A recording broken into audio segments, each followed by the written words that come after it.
ஏய்,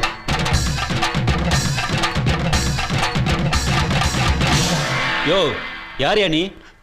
என்ன கேட்ட? யாருன்னு கேட்ட? அண்ணே கொந்தளிச்சாதீங்க அண்ணே, பொறுமையா கடப்பிடிங்க. அறியாப்புல தெரியாம கேட்டான். ஆமா, நீ யாரு? டிரைவர்னு. கார் ஓட்டுற டிரைவர். கார் ஓட்டுறதுக்கு தான்டா டிரைவர் விலைக்கு ஆள் சேர்ப்பாங்க. டயரை கலட்டி விற்கிறதுக்கு சேர்க்க மாட்டாங்க. எந்த ஊர்? பக்கத்து ஊர். உள்ளூர்ல ஆள் இல்லைன்னா பக்கத்து ஊர்ல இருந்து ஆள் எடுப்பாங்க. பாகிஸ்தான்ல இருந்து எடுக்க மாட்டாங்க. முட்டாள். என்ன படிச்சிருக்க? ஏதோ எழுத படிக்க தெரியும். என்ன பேச்சு பேசுற? 8ஆம் கிளாஸ் படிச்சவனுக்கு எழுத படிக்க தெரியும், MBBS படிச்சவனுக்கு எழுத படிக்க தெரியும். நான் கேட்டது நீ என்ன படிச்சிருக்கேன்னு.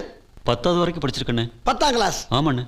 10ஆம் கிளாஸ்? ஆமாண்ணே. 10ஆம் கிளாஸ் படிச்சதுக்கே இந்த பகுமானம். பொறுமை பொறுமை சாமி, பொறுமை பொறுமை சாமி.